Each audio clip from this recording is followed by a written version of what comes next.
ನಮ್ಮ ಜಮೀನಿನ ತುಂಬಾ ಹಳ್ಳದ ಭಾಗ ಇದೆ. ಇಲ್ಲಿ ಹಳ್ಳದ ಭಾಗ ಇರೋದ್ರಿಂದ ನೀರು ಜಾಸ್ತಿ ಆದ್ರೆ ಇಲ್ಲಿ ಜಟ್ರೋಪ ಬೆಳವಣಿಗೆ ಆಗಿಲ್ಲ. ಪುನಃ ಇನ್ನೊಂದ್ಸಲ ಇಲ್ಲಿ ಜಟ್ರೋಪದ ಗಿಡಗಳನ್ನ ತಂದು ಪುನಃ ನಡಬೇಕು ಇವಾಗ. ಈಗ ನಟ್ಟು ಬಿಟ್ರೆ ಸರಿ, ಇಲ್ಲದಿದ್ರೆ ಜಮೀನು ಶೀತ ಆಯ್ತು ಅಂತ ಹೇಳಿದ್ರೆ ಇನ್ನದೇನು ಬರಲ್ಲ. ನೋಡಿ ಇಲ್ಲೆಲ್ಲ ರಾವಂಚ ಬಹಳ ಚೆನ್ನಾಗಿ ಬಂದಿದೆ. ರಾವಂಚ ಚೆನ್ನಾಗಿ ಬಂದಿರೋದ್ರಿಂದ ಇಲ್ಲಿ ಮಧ್ಯದಲ್ಲಿ ಒಂದೊಂದು ಗ್ಯಾಪ್ ಹಾಕೊಳ್ಬೇಕಿಲ್ಲ. ಎಲ್ಲಿ ಹೋಗಿದೆ ಅಲ್ಲಿ ಒಂದೊಂದು ನಟ್ಕೊಂಡ್ಬಿಟ್ರೆ ಅದ್ರ ಪಾಡಿಗೆ ಅದು ಬರ್ತದೆ. ಇಲ್ಲೆಲ್ಲ ಏನು ಗಾಳಿಗೆ ಏನು ಉಳಿದಿಲ್ಲ, ಎಲ್ಲ ಪೀಸ್ ಆಗ್ಬಿಟ್ಟಿದೆ ಇಲ್ಲಿ. ಇಲ್ಲೆಲ್ಲ ಇಂಥ ಜಾಗದಲ್ಲೆಲ್ಲ ಈಗ ನಮ್ಗೆ ರಾವಂಚವನ್ನ ಇಲ್ಲಿ ಗ್ಯಾಪ್ ನಟ್ಕೊಳ್ಬೇಕಿಲ್ಲಿ. ಇಲ್ಲಿ ನಟ್ಕೊಂಡಾಗ ಇದು ಬಂದೋಬಸ್ತಾಗಿರುತ್ತೆ. ಇದು ಬಿಟ್ಟು ಇನ್ನೊಂದು ಲೈನ್ ಬೇಕಾದ್ರೆ ಅಲ್ಲಿ ಕೆಳಗಡೆನೂ ಹಾಕ್ಬೋದು. ಅವಾಗ ಏನಾಗ್ತದೆ ಅಂದ್ರೆ ಅದು ಇನ್ನೂ ಬಹಳ ಗಟ್ಟಿಯಾಗಿ ಉಳ್ಕೊಳ್ತೆ. ಅಲ್ಲೂ ಒಂದು ಲೈನ್ ಹಾಕ್ಬೋದು. ನೆಕ್ಸ್ಟ್ 2 ಲೈನ್ ಹಾಕಿದ್ರೆ ಗಟ್ಟಿಯಾಗಿ ಉಳ್ಕೊಳ್ತದೆ. ಇದು ರಸ್ತೆ, ಇದು ಮೇಲ್ಭಾಗ. ಇಲ್ಲೆಲ್ಲ ಹಳ್ಳದ ಭಾಗದಲ್ಲಿ ನೀರು ಜಾಸ್ತಿಯಾಗಿ ಇಲ್ಲಿ ಏನಪ್ಪಾ ಅದು ನಮ್ಮ ಜಟ್ರೋಪ ಸರಿಯಾಗಿ ಬಂದಿಲ್ಲ. ಅದು ಬಂದ್ರೂ ಬೆಳವಣಿಗೆ ಕಾಣ್ತಾ ಇಲ್ಲ. ಎಲ್ಲ ನೋಡಿ, ಎಲ್ಲ ಎಲ್ಲ ಎಲ್ಲ ಅರ್ಧೋಗಿದೆ, ಏನು ಉಳಿದಿಲ್ಲ ಇಲ್ಲಿ. ಎಲ್ಲ ಅರ್ಧೋಗಿದೆ. ಬಹಳ ಚೆನ್ನಾಗಿ ನೀರಿದೆ. ಯಾವುದೇ ಕಾರಣಕ್ಕೂ ಇಲ್ಲಿ ನೀರಂತೂ ಖಾಲಿ ಆಗೋದಿಲ್ಲ. ಈಗ ನೋಡ್ಲಿಕ್ಕೆ ಈಗ ಒಂದು ಮೊದಲು ಈಗ ನಮ್ಮ ಕುಂಡಲ್ ಡ್ಯಾಮ್ದು ವಿಡಿಯೋಗಳನ್ನ ನೋಡ್ತಾ ಇರೋರಿಗೆಲ್ಲ ಇಲ್ಲಿ ಬದಲಾವಣೆ ತುಂಬಾ ಚೆನ್ನಾಗಿ ಕಾಣಿಸುತ್ತೆ. ಅದು ಮೇಲ್ಗಡೆ ಅಲ್ಲಿ ತೆಪ್ಪ, ನೆಕ್ಸ್ಟ್ ಬಾತುಕೋಳಿ ಎಲ್ಲ ಬರುತ್ತೆ.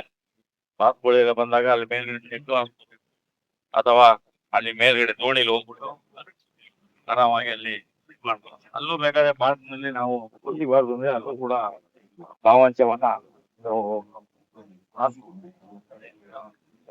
ತೊಂದರೆ ಇಲ್ಲ. ಇನ್ನೊಂದೆರಡು ಲೈನ್ ಹಾಕ್ಬೋದು ಇಲ್ಲಿ. ಯಾಕಂದ್ರೆ ಭಾವಾಂಶ ಆಗ್ಬಿಟ್ಟು ಚೆನ್ನಾಗಿ ಉಳ್ಕೊಳ್ತದೆ. ಇನ್ನು ಬೇಕಾದಾಗ ಬೇರೆ ಕಡೆಗೂ ನಾವು ತೆಗೆದು ಹಾಕೊಳ್ಳೋದಕ್ಕೆ ಅನುಕೂಲ ಆಗ್ತದೆ. ಇಲ್ಲೆಲ್ಲ ಏನಿಲ್ಲ ನೋಡಿ, ಎಲ್ಲ ಕಟ್ಟಿರೋ ನೆಟ್ ಎಲ್ಲ ಕಂಪ್ಲೀಟ್ ಆ ಕಡೆ ಹೋಗ್ಬಿಟ್ಟಿದೆ. ಎಲ್ಲ ಬೇರೆ ಕಡೆಗೆಲ್ಲ ಮಾಯಾಗಿ ಹಾಳಾಗಿದೆ. ಇದು ಒಂಥರ ನಮ್ಮ ನ್ಯಾಚುರಲ್ ಲಾವಂಚ ತರ ಇದು ಭಾರಿ ಗಟ್ಟಿ, ಇದು ಹುಲ್ಲು, ಇದು ಭಾರಿ ಗಟ್ಟಿ. ಇದು ಸಾಧಾರಣ ಶೀತ ಜಾಸ್ತಿ ಎಲ್ಲಿ ಇದೆಯೋ ಅಲ್ಲಿ ಇದು ಈ ಹುಲ್ಲು ಇರ್ತದೆ. ಇದು ಅಷ್ಟೇ, ಇದು ಒಂದು ಒರಿಜಿನಲ್. ಇದು ನೊಜ ಅಂತ ಹೇಳ್ತಾರೆ ಈ ಕೆಲವು ಕಡೆ, ನೊಜ ಅಂತ ಹೇಳ್ತಾರೆ. ಇದು ತುಂಬಾ ಭಾರಿ ಗಟ್ಟಿಯಾದ ಹುಲ್ಲೆ. ಇದು ಬಹಳ ಗಟ್ಟಿ.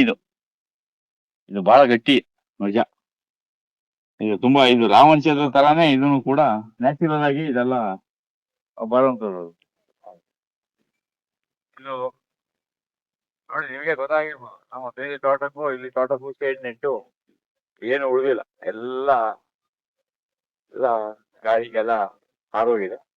ಇಲ್ಲಿಗ SBM ಕಟ್ಟಿ ಮಾಡಿದ್ರು, SBM ಕಟ್ಟಿ ತಕ್ಷಣ ಅದಕ್ಕೆ ಕಟ್ಟಿ ಸರಿಯಾಗಿ ಬಂದೋಬಸ್ತ್ ಮಾಡ್ಕೊಂಡ್ರೆ ಸರಿ. ಇಲ್ಲದಿದ್ರೆ ಗಿಡ ಕಟ್ಟಿ ಎಲ್ಲ ಗಾಳಿಗೆ ಹಾರೋಗ್ಬಿಡ್ತದೆ. ಸ್ವಲ್ಪ ಸ್ಟ್ರಾಂಗ್ ಆಗಿ ಇದೆಲ್ಲ ಇದು ಮಾಡ್ಬೇಕು. ಅದಕ್ಕೆಲ್ಲ ಸಂಬಂಧಪಟ್ಟಂಗೆ ನಾವು ಗ್ರೀಸೀಟದ ಕಡ್ಡಿಗಳನ್ನೆಲ್ಲ ತಂದಿದ್ದೀವಿ. ಅದನ್ನೆಲ್ಲ ಇಲ್ಲಿ ಹಾಕ್ಬೇಕು ಅಂತ ರೆಡಿ ಮಾಡ್ತೀವಿ. ಇಲ್ಲೂ ಇವಾಗ ರಾವಂಚನ ಇಲ್ಲಿ ಗ್ಯಾಪ್ ಎಲ್ಲೆಲ್ಲಿ ಹೋಗಿದೆ ಅಲ್ಲೆಲ್ಲ ಈ ಟೈಮಲ್ಲಿ ಇನ್ನೇನು ಮಳೆಗಾಲ ಶುರು ಆದಾಗ ಇಲ್ಲ, ಇಲ್ಲೇ ಪಕ್ಕದಲ್ಲೇ ನೀರು ಇರ್ತದೆ. ಬೇಕಾದ್ರೆ ತಗೊಂಡು ಬಂದು ನೀರನ್ನ ಹಾಕಿ ನಾವು ಇಲ್ಲಿ